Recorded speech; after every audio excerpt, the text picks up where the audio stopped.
तो यहाँ से आप देख सकते हैं पूरे उदयपुर सिटी का व्यू। खाना कैसा लगा आप लोगों को? बहुत अच्छा लगा। मैं तो बोल रहा हूँ ओके ओके। सब काटना पड़ेगा। फोटोग्राफर बढ़िया नहीं है। जिसने अभी तक मेरे चैनल को सब्सक्राइब नहीं किया है वो सब्सक्राइब करके बेल आइकन दबा दें और मेरी वीडियोस को शेयर करना ना भूलें। तो आज मैं हूँ उदयपुर में और अभी मॉर्निंग के अप्रॉक्स बज रहे हैं 11:30। तो ब्रेकफास्ट मैंने नहीं किया है, तो मैं ब्रेकफास्ट करने के लिए आई हूँ यहाँ की फेमस वड़ा पाव, जिसका नाम चुंडावत वड़ा पाव खाने के लिए।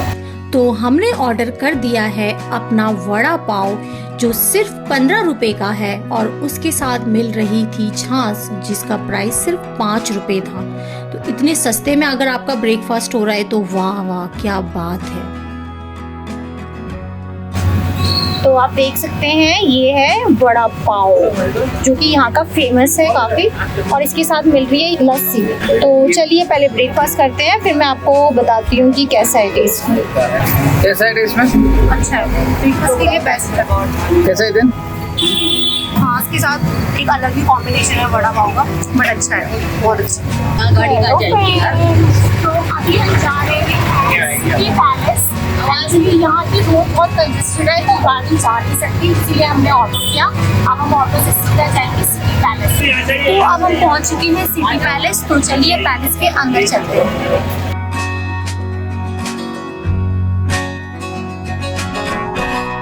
फोटोग्राफर बढ़िया नहीं है।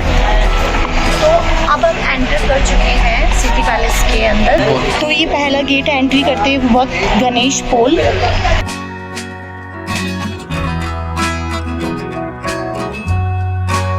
तो पैलेस के अंदर एंट्री करते ही पिछोला लेक है, तो आप देख सकते हैं कितना सुंदर दिख रहा है ये। झील के बीचों बीच पैलेस बना हुआ है, जिसको लेक पैलेस कहते हैं। चलिए अब आगे चलते हैं और देखते हैं क्या क्या है सिटी पैलेस में देखने के लिए। उदयपुर में सिटी पैलेस राजस्थान में सबसे बड़ा शाही परिसर माना जाता है। इस शानदार महल का निर्माण 1559 में महाराणा उदय सिंह द्वारा करवाया गया था, जहां महाराणा रहते थे और राज्य का संचालन करते थे। इसके बाद महल को उसके उत्तराधिकारियों द्वारा और भी शानदार बना दिया गया, जिनमें से पहले महाराणा उदय सिंह द्वितीय, महाराणा प्रताप सिंह फर्स्ट, महाराणा अमर सिंह फर्स्ट और कई सारे राजाओं द्वारा अपने अपने समय में इसका विकास कराया गया।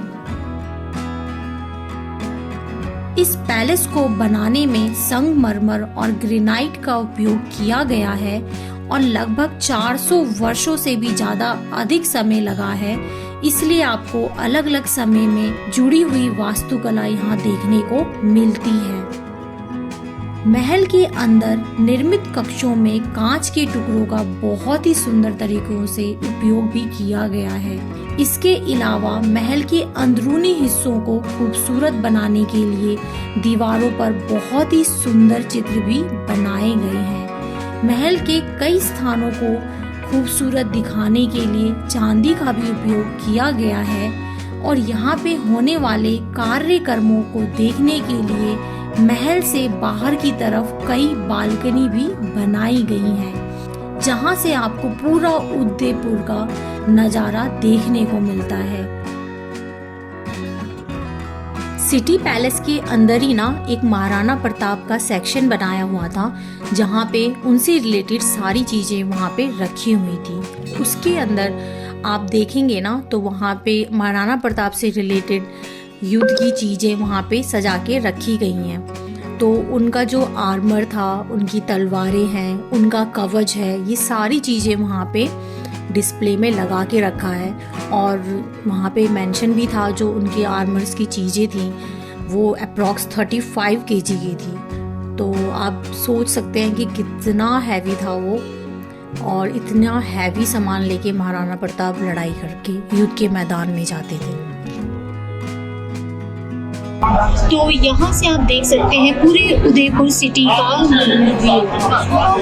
अभी हो रही है यहाँ पे बारिश, और बारिश से यहाँ का मौसम बिल्कुल ही चेंज हो गया है।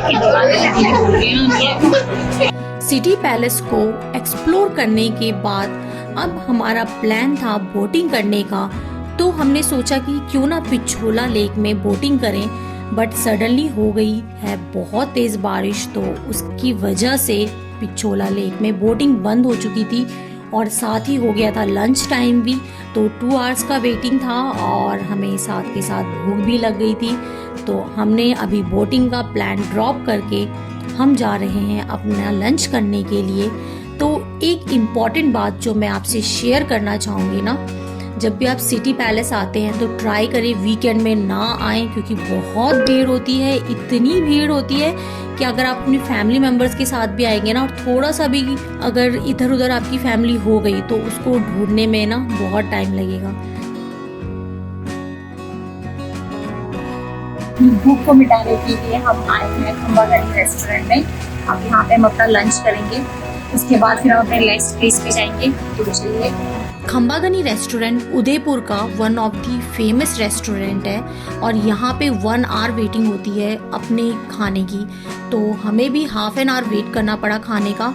यहाँ का क्वालिटी वाइज तो लंच ओके है, बट प्राइस वाइज थोड़ा कॉस्टली है, तो मुझे पैसे के हिसाब से अगर मैं देखूँ तो लंच इतना अच्छा तो नहीं था। तो आप 1 टाइम आ सकते हैं खाने में, अब वो टेस्ट टू टेस्ट भी डिपेंड करता है कि आपको कैसा लगता है, बट मुझे तो इतना अच्छा नहीं लगा। खाना कैसा लगा आप लोगों को? बहुत अच्छा लगा। मैं तो बोल रहा हूँ ओके सब काटना पड़ेगा। तो अब हम आए हैं फतेह सागर झील में बोटिंग करने के लिए। फतेह सागर झील उदयपुर के झीलों में से सबसे बड़ा है, जिसका निर्माण 1678 में उदयपुर के राजा महाराणा फतेह सिंह द्वारा बनवाया गया था, लेकिन बाढ़ आने के कारण इस झील का निर्माण दोबारा 1888 में करवाया गया। फतेह सागर झील की चौड़ाई लगभग 2.4 किलोमीटर और लंबाई 1.6 किलोमीटर तक फैला हुआ है, और अगर हम इसकी गहराई की बात करें तो लगभग 11.5 मीटर तक गहरा है। तो यहाँ पे अगर आप आते हैं तो आपको 3 टाइप की बोटिंग्स करने को मिलती है। अगर आप नॉर्मल बोटिंग करते हैं तो उसका प्राइस अप्रॉक्स 30 से 50 रुपीज़ तक होता है। अगर आप मोटर बोट्स में बोटिंग करेंगे तो आपको 200 से 300 रुपये तक लग सकते हैं, और अगर आप स्पीड बोटिंग करना पसंद करते हैं तो उसका प्राइस अप्रॉक्स 300 से 500 रुपये है, जो ओकेशन वाइज वेरी भी करता रहता है। तो ये चीज़ आपको यहीं पे आके पता चलेगी। और जो नॉर्मल बोटिंग की टाइमिंग है 8 से शाम को 5:30 बजे तक होती है। अब हम आए हैं महाराणा प्रताप जी के म्यूजियम में, तो चलिए देखते हैं अंदर क्या क्या चीजें रखी हुई हैं। यहाँ म्यूजियम में आपको कई सारे महाराजा और महारानियों की पेंटिंग देखने को मिलते हैं, जो ऐसा लगता है ना देख के कि आप बिल्कुल उस पुराने समय में चले गए हो। साथ ही यहाँ पे उनके अस्त्र और शस्त्र भी डैमों में लगा के रखा गया है, जो कि वजन वाइज इतना भारी है आप इमेजिन भी नहीं कर सकते कि हम जैसे लोग उसको कभी उठा भी सकते हैं। तो ये है कुंभलगढ़ फोर्ट का एक मॉडल। कुंभलगढ़ किला मेवाड़ के प्रसिद्ध किलों में से एक है, जो अरावली पर्वत पर स्थित है। इसका निर्माण 15वीं शताब्दी में राणा कुंभा ने किया था। कुंभलगढ़ महान शासक महाराणा प्रताप की जन्मभूमि भी कहलाती है। इस किले की दीवार ग्रेट वॉल ऑफ चाइना के बाद दुनिया में दूसरी सबसे लंबी दीवार में गिनी जाती है। तो कैसी लगी आपको हमारी ये वीडियो? अगर अच्छी लगे तो लाइक एंड कमेंट करें, और ऐसी ही वीडियोस देखने के लिए हमारा चैनल सब्सक्राइब करना ना भूलें।